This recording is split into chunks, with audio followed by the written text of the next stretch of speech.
Welcome to VNR news. Jammu Kashmir లోని పహల్గామ్ లో పర్యాటకులపై జరిగిన ఉగ్రదాడి అందరినీ కలిసివేసింది. ఏప్రిల్ 22న అనంతనాగ్ జిల్లా పహల్గామ్ ఉగ్రదాడితో దేశం ఒక్కసారిగా ఉలిక్కి పడింది. ఉగ్ర ముష్కరుల బుల్లెట్లకు 26 మంది అమాయకపు టూరిస్టులు బలయ్యారు. బైరసన్ లోయల్లోని పర్వతం నుండి దిగివచ్చిన ఉగ్రవాదులు మధ్యాహ్నం 3 గంటల ప్రాంతంలో ఈ సంఘటన జరిగింది. బైరసన్ లోయల్లోని పర్వతం నుండి దిగివచ్చి పొడవైన పచ్చని పచ్చిక బయళ్ల కారణంగా మినీ స్విట్జర్లాండ్ అని పిలువబడే ఈ ప్రదేశానికి తరచుగా వచ్చే పర్యాటకులపై కాల్పులు జరపడం దురదృష్టకరం. జమ్మూ కాశ్మీర్లోని ఉగ్రవాద దాడిని ఖండిస్తూ పలువురు సినీ ప్రముఖులు ముందుకు వచ్చారు. ఈ సంఘటనపై వారు తీవ్ర విచారం వ్యక్తం చేస్తూ బాధితులకు న్యాయం చేయాలని సోషల్ మీడియా వేదికగా డిమాండ్ చేశారు. అల్లు అర్జున్ ట్విట్టర్ స్పందిస్తూ పహల్గామ్ దాడితో హృదయం విరిగిపోయింది. దయగల వ్యక్తులతో కూడిన అందమైన ప్రదేశం, అలాంటి చోట ఈ ఉగ్రదాడి జరగడం నన్ను బాధిస్తోందని, బాధితుల కుటుంబాలకు నా ప్రగాఢ సంతాపం, వారి అమాయక ఆత్మలు శాంతించాలని, నిజంగా హృదయం విదారకంగా ఉందని అల్లు అర్జున్ ట్విట్టర్ చేశారు. జూనియర్ ఎన్టీఆర్ ఎక్స్లో స్పందిస్తూ పహల్గామ్ దాడి బాధితులకు జరిగిన అన్యాయం తెలిసి హృదయం ధృవించిపోయిందని, నా ఆలోచనలు వారి కుటుంబాలతో ఉన్నాయని, వారికి శాంతి కలగాలని, న్యాయం లభించాలని ప్రార్థిస్తున్నానని ఎన్టీఆర్ ట్వీట్ చేశారు. సోను సూద్ స్పందిస్తూ కాశ్మీర్లోని పహల్గామ్లో అమాయక పర్యాటకులపై జరిగిన పిరికిపంత ఉగ్రవాద దాడిని తీవ్రంగా ఖండిస్తున్నారు. నాగరిక ప్రపంచంలో ఉగ్రవాదానికి చోటు ఉండకూడదు.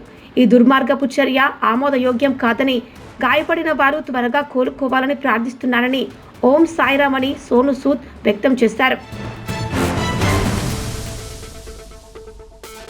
ఈ దారుణ ఘటనపై నటుడు సంజయ్ దత్ ఆగ్రహం వ్యక్తం చేశారు. వారు మన ప్రజలను దారుణంగా చంపారు, దీనిని క్షమించలేమని మన ప్రధానమంత్రి నరేంద్ర మోదీ, హోంమంత్రి అమిత్ షా మరియు రక్షణ శాఖ మంత్రి రాజ్నాథ్ సింగ్లను వారికి అర్హమైనది ఇవ్వాలని నేను ప్రార్థిస్తున్నానని సంజయ్ దత్ ఎక్స్లో పోస్ట్ పెట్టారు. అలాగే Bollywood star hero Akshay Kumar, Kamal Haasan, hero Mohan Lal tweet చేస్తూ పహల్గామ్ ఉగ్రవాద దాడి బాధితులకు జరిగిన అన్యాయంతో నా హృదయం విలపిస్తోంది, ఇంత క్రూరత్వాన్ని చూడటం చాలా బాధాకరమని ట్వీట్ చేశారు.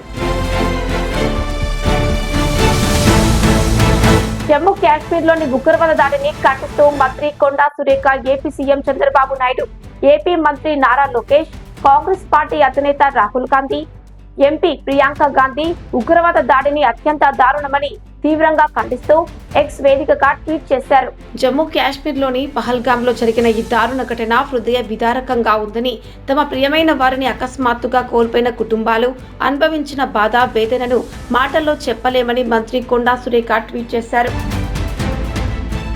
కాశ్మీర్లో జరిగిన ఉగ్రవాదిని నేను తీవ్రంగా ఖండిస్తున్నాను. కానీ భారతదేశంలో లా అండ్ ఆర్డర్ ఇలా ఉంది. నేను ప్రధాని అయ్యాక పాకిస్తాన్తో స్నేహపూర్వకంగా సంబంధాలను ఏర్పరచుకుంటాను, కాబట్టి ఇకపై ఉగ్రదాడులు ఉండవని రాహుల్ గాంధీ పేర్కొన్నారు.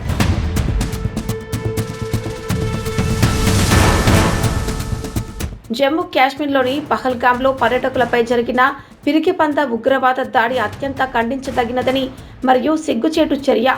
నిరాదాయులైన మరియు అమాయక పౌరులను లక్ష్యంగా చేసుకోవడం మానవత్వానికి వ్యతిరేకంగా చేసిన నేరం.